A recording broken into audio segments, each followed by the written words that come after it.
installieren, restaurieren die zweite.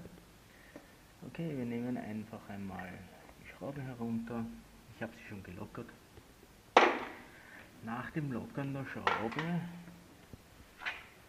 macht man nichts anderes als hier den Deckel auszuhängen. Hier ist er mit Zapfen in die Hülsen reingesteckt. Hier hat er auch eine Einhängung. Das wird so noch einfach nur reingeschoben. Das heißt, man kann den Deckel abnehmen. Und wie man hier sieht, ist eine Alubeschichtung. Warum? Wegen dem Auspuff, damit der Kunststoffdeckel nicht zu heiß wird. Gut. Was sehen wir hier? Der Vergaser und der Seilzug. Nun, der Vergaser bewegt sich, der Seilzug allerdings nicht. Das heißt, ausbauen und schauen, wo er steckt, beziehungsweise wenn er defekt ist, einen neuen kaufen, Auspuff demontieren und entrosten und streichen. Das ist das nächste, was zu tun ist. Luftfilter natürlich reinigen. Der sitzt auf der drüberen Seite. Drüben geht der Deckel genauso ab. Zündkerze einmal reinigen. Hier seht ihr den Ventilator. Der Ventilator saugt die Luft an, hier, und bläst sie über den Zylinder und Zylinderkopf für die Kühlung. Die kommt dann auf der anderen Seite wieder raus. Ja, das ist einmal das erste, was wir machen müssen. Den Vergaser, also den Seilzug fürs Gas geben, ausbauen. Ja, und man muss hier ein wenig aufpassen. Hier sitzt nämlich der Tank darunter. Und um besser dazu zu kommen, nehmen wir natürlich auch die drübere Seite herunter. Und dazu lösen wir dann aber auch noch hier die Schraube von der Schlauchklemme, damit man den Luftfilterschlauch besser herunterbekommt, und dann kann man den ganzen Luftfilter wegnehmen. Dann hat man drüben mehr Platz zum Arbeiten. So, wir haben natürlich schon den herüberen Deckel abgenommen und wir sehen hier den Luftfilter und hier auch den Auslass von der Kühlluft. Öl einfüllen, stutzen, das ist der Deckel des Ölfilters, und hier unten ist das Schauglas. Ja, und da unten ist dann noch der Stopfen zum Ablassen für das Öl. Gut, wie machen wir den Luftfilter auf? Er hat hier einen Schieber. Er geht am Anfang etwas schwer. Ja, dann klappt man das Ganze hervor, hängt das Gitter aus. Ja, und das ist der Luftfilter. Den muss man auswaschen und reinigen. Und wird von zwei Gittern gehalten, dahinter noch ein Metallgitter, damit ja kein Schmutz hineinkommen kann. Ja, das war's. Den nehmen wir noch herunter. Nehmen wir den Gaszug schon aus. Den müssen wir dann noch aus der Verankerung oben lösen, damit wir ihn ausfädeln können und schauen, woran es liegt, dass er steckt.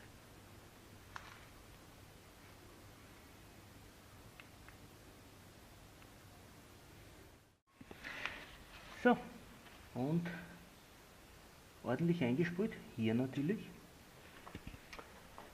und hier unten ist natürlich auch eine Befestigungsschraube für den Gasseilzug, und die war angezogen ohne Ende, und jetzt funktioniert der Gasseilzug wieder hervorragend. Das war's. Also der Seilzug ist nicht eingerostet, hätte mich auch gewundert, weil er komplett mit Gummi ummantelt ist, also eigentlich kaum Feuchtigkeit hineinkommen kann. Und es war eigentlich hauptsächlich hier ein kleiner Rosttropfen ganz unten, der sich mit Bremsenreiniger gut lösen hat lassen. Und hier oben, die Schraube war so fest angezogen, dass das auf den Bauzug gedrückt hat und dadurch ist der Seilzug nicht mehr zurückgegangen. Das ist das eine. Gut, unseren Gasseilzug haben wir schon gemacht. Jetzt machen wir uns dann einmal an den Ölwechsel und Filter reinigen. So, lassen wir nun das Öl ab. Dazu nehme ich die Schraube unten heraus und ja, lasse es einfach laufen. Ich muss aber den Behälter etwas hindrücken, weil der Rand hier etwas breiter ist und sonst würde es daneben laufen und das möchte ich nicht. Ja, das ist eine eher fade Angelegenheit. Das Ausleeren. Es ist nicht viel Öl drinnen, circa 1 Liter. Ja, den wecken wir jetzt. Ölfilter habe ich leider noch keinen, aber ich möchte sowieso, nachdem das Öl so eher schlecht ausschaut, jetzt einmal dann den Motorroller laufen lassen am Stand und ein bisschen Gas geben, dass sich auch drinnen die Kette und alles dreht und in Bewegung ist und dann noch einmal das Öl zu wechseln. Es ist nur ein knapper Liter drin, also 900 Milliliter, somit keine tragische Angelegenheit und ja, das sollte es einen einfach wert sein, weil die Motorschmierung und die 3 Kupplungsschmierungen von diesem Öl abhängig sind. Damit ist es eigentlich ganz wichtig, fast existenziell eine gute Schmierung zu haben und ein sehr gutes Öl im Motor zu haben. Und genau deswegen werden wir hergehen und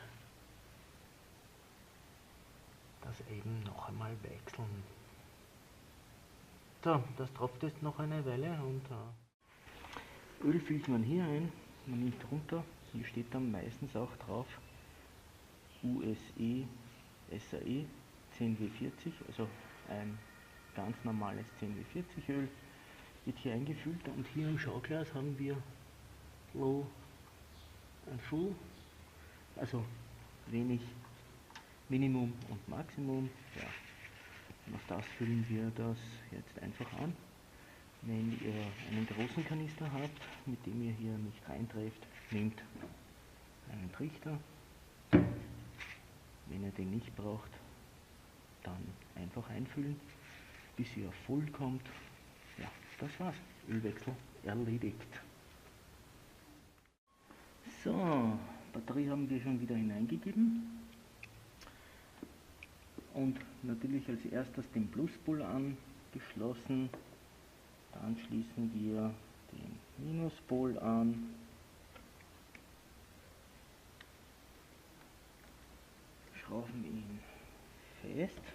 So, alles angezogen. Legen wir nur den Deckel hinein. Machen ihn provisorisch fest, denn nach dem Probelauf nehmen wir auf jeden Fall die Batterie wieder heraus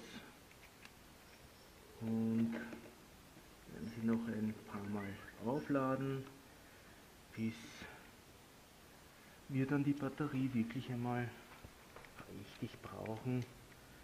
Das heißt, bis wir die technische Überprüfung und Zulassung haben und mit ihm fahren können. Bis dorthin bleibt die Batterie heraus. So, jetzt testen wir einmal, ob wir den Roller auch starten können.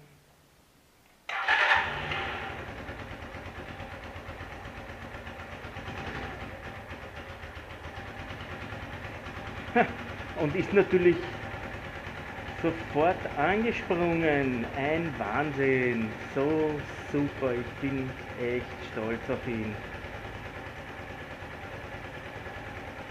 Und das, obwohl ich den Vergaser noch gar nicht gereinigt habe.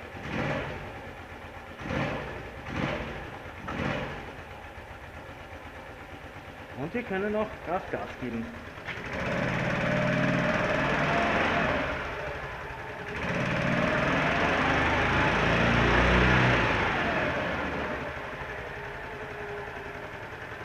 Damit sich das Öl auch ordentlich überall angleichen kann.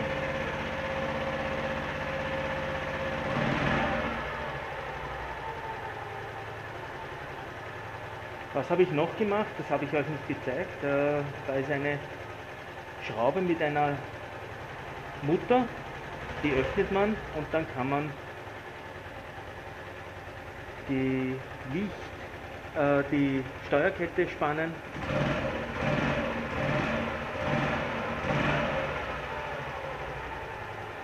Lichthupe, wie ihr seht, und so wäre das Fernlicht.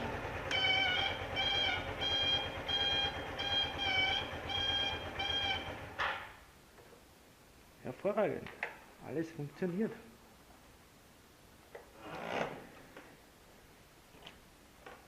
Genau das, was wir wollten. So, was haben wir gefunden? Eine Menge alter Tücher, einen Schwamm, ein Schuhbänder, wie auch immer, und eine Ersatzzündkerze, die wir allerdings nicht mehr verwenden können, müssen, sollten, werden.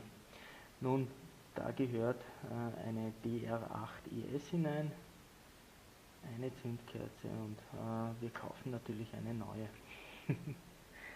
Das ist der Fundus von hier, sogar noch Motoröl drinnen und eine Ersatzlampe. Ja, und ja, das war's. Und er läuft, das ist einmal wichtig. Und ja, das war mal der zweite Teil. Ein schon wichtiger Part. Jetzt bauen wir die Batterie wieder aus und ja, dann werden wir uns um den Rest kümmern und dann wird es eine Überprüfung geben. Und zu guter Letzt wieder angemeldet und gefahren. Gut Leute, see you, oben bleiben.